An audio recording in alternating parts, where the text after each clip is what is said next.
George Romney, of course, went on to get elected as governor, and as I've noted, later recruited Peterson as his ticket mate in '64 and as state party chair in 1965.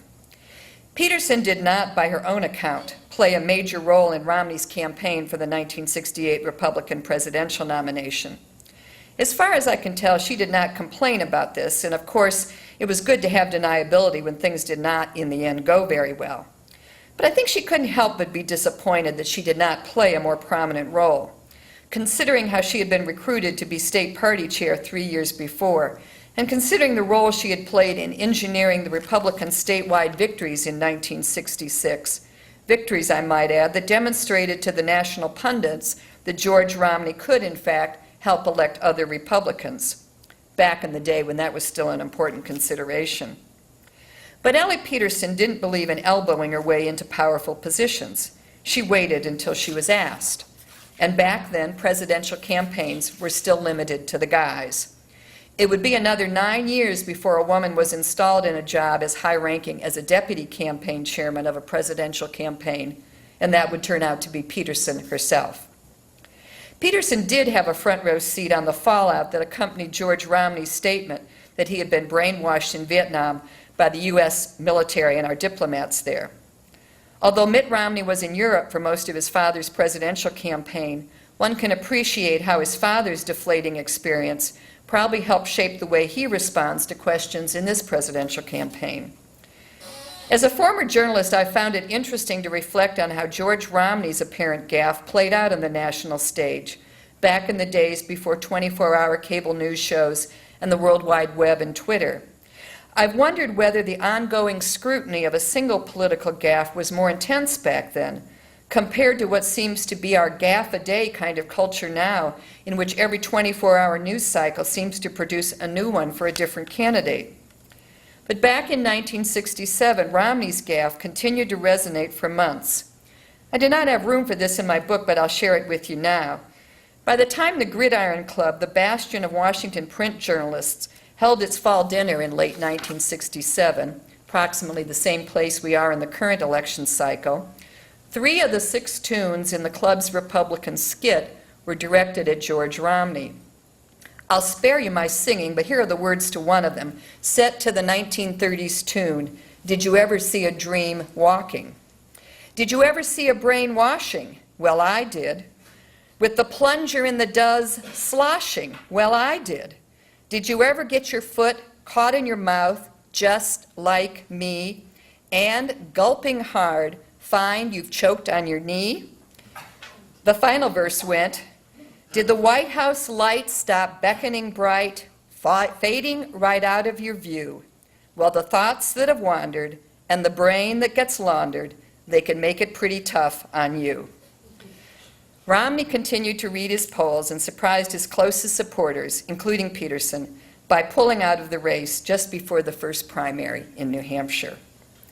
As for Lenore Romney's 1970 campaign, it was a very painful time for Peterson.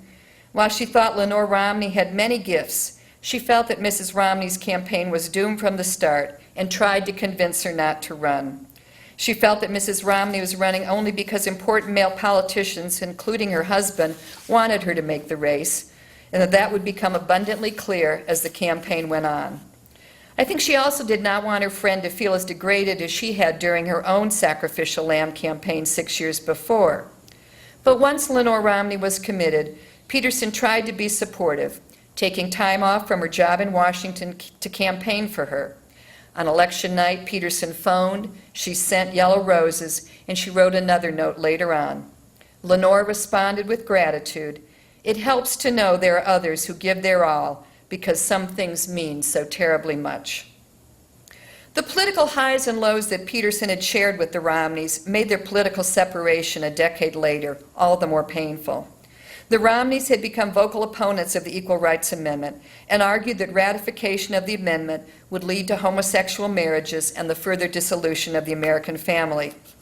Peterson's frustration was palpable as she conferred in letters with Michigan First Lady Helen Milliken and other feminist friends about how she should respond to them. Finally, in early 1980, Peterson's frustrations boiled over. She wrote the former governor that, quote, I am in this battle because of the many inequities I have endured in my political career. She recalled how she had been recruited to run for the Senate and then had to beg for the financial support she had been promised.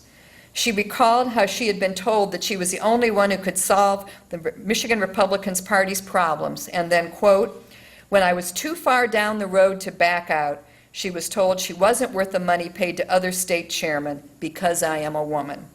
There are so many women every day, she wrote, in politics and business who face these same inequities. And then, in typical Elly Peterson fashion, she wished Romney and his family best wishes for the new year. Romney replied that he was sorry about her experiences. Quote, if it was my fault, please forgive. Years later, Peterson recalled that when she returned to Michigan as she grew older, she would always go have lunch with the Romneys. But it was never quite the same, she recalled, because we couldn't talk about the Equal Rights Amendment or choice. So instead, she said, they talked about the people they had known. I think their experience is, unfortunately, a familiar one for many of us today. Sadly, our politics have become so polarized and emotional that it becomes very challenging to maintain relationships with persons with whom we disagree. How many of us have learned that we should avoid talking about politics with certain of our friends and family members. I spent 3 days interviewing Elly Peterson when she was 92, and we talked a lot about politics and watched several hours of cable news television shows together. And so when I'm asked what she would think about the state of our politics today, I feel pretty confident when I answer. I know she was very concerned about how campaigns had come to be dominated by money and the large sums that are now required to be raised to be able to mount a campaign. She would be very concerned about the increased polarization of our politics and our inability to forge bipartisan solutions. I thought it was noteworthy that former First Lady Betty Ford had asked Cokie Roberts to speak at her memorial service and wanted her to recall the days when members of Congress from opposing parties could still be close friends. Elly Peterson was certainly part of that world as well. Finally, Peterson was a strong believer in increasing the participation of women in politics and government. Over her lifetime, she watched as the number of women serving in Congress went steadily upward. But that trend line has leveled out, and at the state legislative level has actually headed back downward. For Peterson, this would have been a major disappointment. Peterson expressed her perspective well in a speech I found in her personal papers that I believe was the last formal speech that she ever made. She delivered her remarks about 20 years ago to the men's club of the retirement community where she lived with my parents. She began by saying that she considered herself to be an independent and was not there to espouse the views of any particular party or candidate. She concluded by saying, politics has changed, but not all for the better. Today it's too much about money, the raising of it, the spending of it. And worst of all, there prevails a tone of insensitivity, incivility, and mean-spiritedness. I believe that the surest way to political oblivion for a party is through intolerance. Intolerance of women, intolerance of minorities, intolerance of people who deviate from one narrowly defined point of view. In diversity, there is strength for us as a party, as a community, as a nation. And in our tolerance and fairness to others lies the path to being the rational human beings we all aspire to be. May we all find our way gracefully and passionately down this path. Thank you.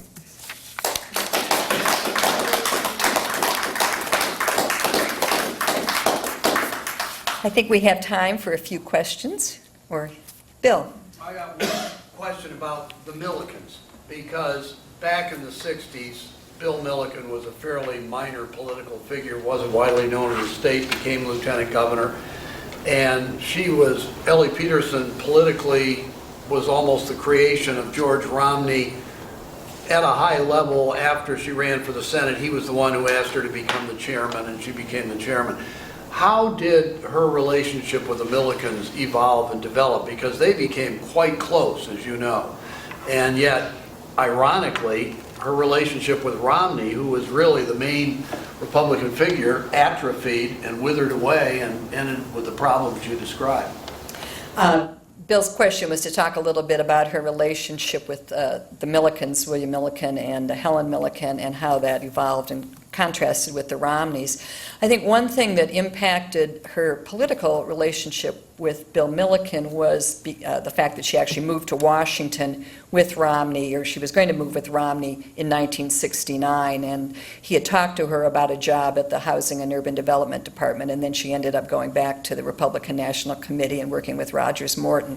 And I think, so for Bill Milliken's first years as governor, she was in Washington, and then, of course, after 1970, retired from more formal political roles. But at the same time, Helen Milliken's feminism was developing, and so they became very close, and in part through the battle over the Equal Rights Amendment. And when Elly and Liz Carpenter decided to step down as the co-chairs of VRA America, they recruited Helen Milliken and Sharon Percy Rockefeller to take their places, and so she continued to have a very close relationship. I think that she had a great deal of respect for Bill Milliken as a politician, and I think he was clearly out of the same moderate Republican mold that she was out of.